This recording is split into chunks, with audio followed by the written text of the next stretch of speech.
So, hari ini saya akan sharekan dengan anda pengalaman saya bekerja sebagai seorang guru tadika di Jepun. Kenapa saya berminat untuk menjadi cikgu tadika ini adalah kerana saya ingin tahu bagaimana sistem persekolahan di Jepun mendidik pelajarnya untuk menjadi manusia yang baik, mengikut peraturan dan juga berbudi bahasa. Sistem persekolahan tadika di Jepun bermula pada jam 9.30 pagi di mana ibu bapa akan menghantar anak-anak ke pintu pagar sekolah. Kalau di Jepun, ibu bapa wajib hantar anak sampai ke sekolah dan kemudian parent akan sharekan dengan cikgu apa yang anak dia buat pada waktu malam, tidur pukul berapa dan sebagainya. 9.30 hingga 10 adalah waktu free play yang mana anak-anak akan just play around, mingle around dan sebagainya. Bermula pada jam 10 pagi, maka sistem persekolahan akan bermula dengan sesi circle time. Dalam circle time ini, basically kita akan learn ataupun talk about calendar and weather. So for example, kita akan tanya kepada student, so what date is today? So dia akan jawab, today is 10th of April. Music and movement ni adalah sesi yang mana student sangat suka sebab dia akan melibatkan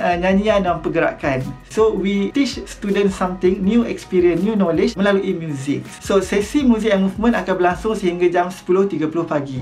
Bermula pada jam 10.30 pagi, kita akan ada sesi yang seterusnya iaitu sesi yoga ataupun sesi music ataupun sesi yang mana student akan buka buku dan belajar. Alright, untuk sesi ini depend kepada hari yang tertentu. So kalau contohnya hari tersebut adalah hari music, maka student akan belajar bermain alat muzik. Antara alat muzik yang mereka belajar adalah piano, xylophone, recorder dan sebagainya. Dan untuk pengetahuan anda juga, kalau di sistem tadika di Jepun, pelajar hanya membuka buku, belajar menulis, membaca dan sebagainya hanya 30 minit sehari. Selain daripada itu, sistem belajarnya adalah melalui playing, which is learning by playing.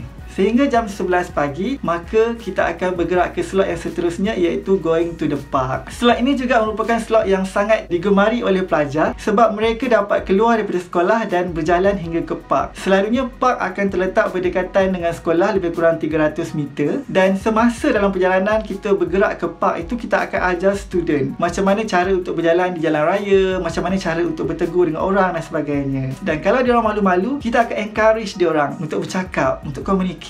So kita nak student ni belajar untuk how to communicate with the society juga. Alright, dan sampai ke park kita akan ada sesi bermain, sama ada free play which is pelajar boleh main apa saja yang ada di park ataupun kita akan buat group playing dengan cikgu dan sebagainya. Sehinggalah jam 11.50 kita akan bergerak semula balik ke sekolah.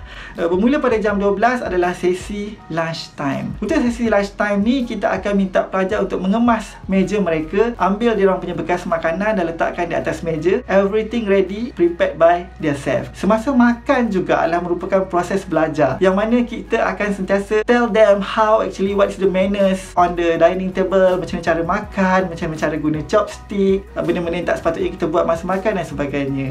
Selesai waktu makan pada jam 12.30 tengah hari, maka seterusnya adalah sesi nap time. Nap time ni adalah masa rehat yang mana student akan baring, tidur ataupun tengok kartun. Bermula jam 1 tengah hari hingga 2 petang adalah sesi yang sangat-sangat penting dalam sistem persekolahan di Jepun iaitu dinamakan sebagai art time. Waktu art time ini pelajar akan melakukan pelbagai aktiviti seni, contohnya melukis, menampal, mendekorasi kek dan sebagainya, depend kepada musim ataupun season pada waktu tersebut. Art time ini adalah very important. Kalau sesi lain kita terpaksa batalkan, sesi art ini wajib kita akan laksanakan setiap hari sebab dia adalah sangat penting untuk menggalakkan kreativiti pelajar itu sendiri. Sehingga jam 2 petang, maka waktu pembelajaran pun tamat dan guru akan menghantar pelajar untuk pulang kepada ibu bapa masing-masing. Semasa kita menghantar pelajar kepada ibu bapa, kita akan explainkan bagaimana anak mereka behave pada hari tersebut, apa yang mereka lakukan dan sebagainya. Apa yang saya nampak dalam sistem persekolahan di Jepun ni adalah mereka mengamalkan creative curriculum, di mana kurikulum yang mereka laksanakan adalah kurikulum yang menjana kreativiti, yang mana menekankan aspek kognitif, psikomotor, emosi, sosial dan sebagainya. Dan saya berharap satu hari nanti